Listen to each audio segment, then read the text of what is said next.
सुती शिव टूटही मड़ैयात गौरा दे जगावेली हो। शिवजी आई गईले भादो के महीनावा त तीज के बरतियानु हो।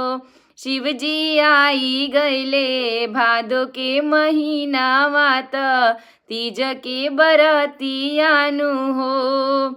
उठी स्वामी चली न बजरिया त किने लाल चुनरियानु हो।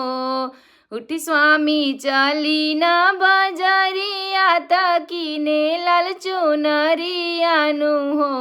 स्वामीजी लाल पियर किनबो चुनरिया त चमकत लहठियानु हो। स्वामीजी लाल पियर किनबो चुनरिया त चमकत लहठियानु